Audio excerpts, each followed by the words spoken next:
이번에는 혈전이 시간이 지나면 어떻게 되는지 한번 살펴보겠습니다. 혈전은 피가 응고되는 게 지혈이죠. 네, 지혈이 정상적으로는 이제 혈관 바깥에서 혈액이 혈관 밖으로 나갔을 때 일어나야 정상적인데, 이 지혈 반응이 혈관 안에서 일어나서 혈관 안에 피가 응고되어 생기는 혈전이 생성되면 그건 이제 비정상적인 병적 현상입니다. 그래서 혈전이 한번 생기면 이제 시간이 지남에 따라서 이제 다양한 경로로 다양한 결과를 초래하게 되는데, 그거를 한번 살펴보겠습니다. 예시로 여기 혈관이 있고 혈관 한쪽 벽에 혈전이 형성되면서 붙어 있는 그런 모식도인데요. 이렇게 한번 혈전이 생성되고 나면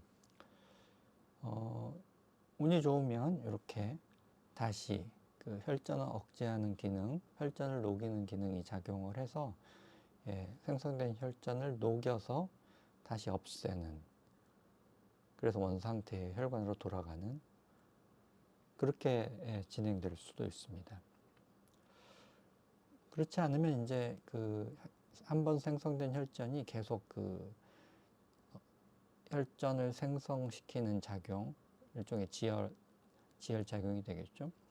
을 통해서 혈전이 점점 커지는 경우도 생길 수가 있습니다. 그래서 점점 커지면서 혈류의 흐름을 방해하고 심한 경우는 이제 허혈 또는 경색까지도 생길 수 있는, 그게 이제 두 번째 진행 방향이 되겠고요. 세 번째로는 생성된 혈전이 기질화가 되는 겁니다. 기질화가 된다는 뜻은 이제 혈전은 이제 뭐 적혈구, 백혈구, 혈소판, 응고인자, 이제 섬유소 이런 것들이 이제 엉겨 붙으면서 생긴 덩어리인데, 그게 이제 일반적인 조직처럼 바뀌는 거죠. 결합 조직처럼 바뀌는.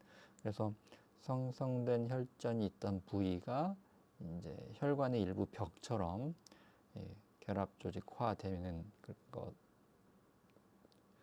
변화를 보이게 되는데요. 이걸 이제 기질화라고 하고, 기질화가 일어나면 이제 그 기질화가 일어난 크기만큼 혈관의 안쪽 비어 있는 부분이 줄어드니까 이 혈관을 지나가는 혈류가 이제 감소할 수밖에 없는, 그래서 혈류 감소가 되겠죠.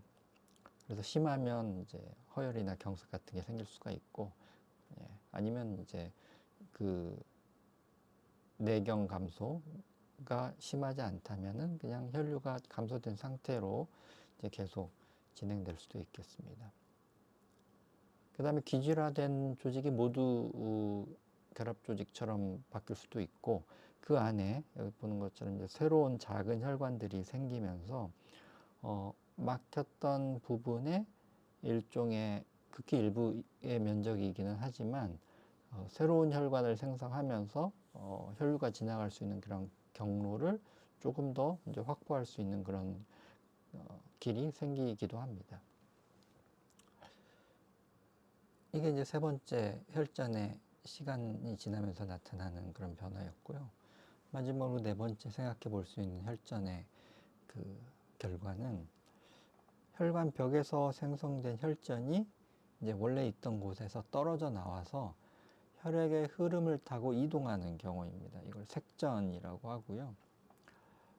그래서 혈관을 따라 이동을 하는데, 이게 이제 정맥처럼 혈관이 내경이 점점 커지면 중간에 이제 어딘가에 걸리지 않겠지만은, 만약에 이제 이게 동맥이라고 했을 때, 동맥이라고 하면은 심장에서 멀어질수록 혈류를 타고 가면 갈수록 혈관이 직경이 작아지니까 어느 순간 떨어져 나간 혈전, 이 색전의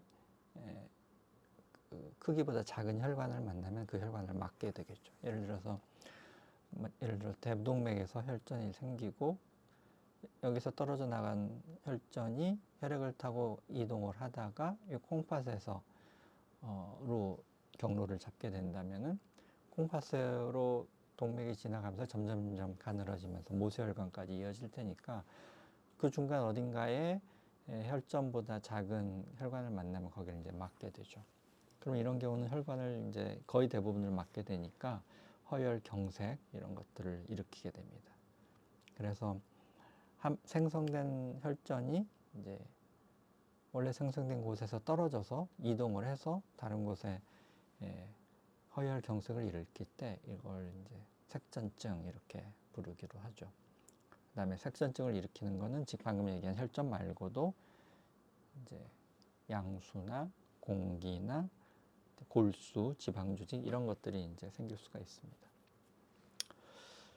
그래서 정리하면 혈관 내에 생긴 혈전은 다시 없어질 수도 있고 크기가 점점 커질 수도 있고 기질화되어서 혈관벽이 두꺼워질 수도 있고 떨어져 나가서 이제 색전증을 일으킬 수도 있다. 네, 이렇게 정리할 수 있겠습니다.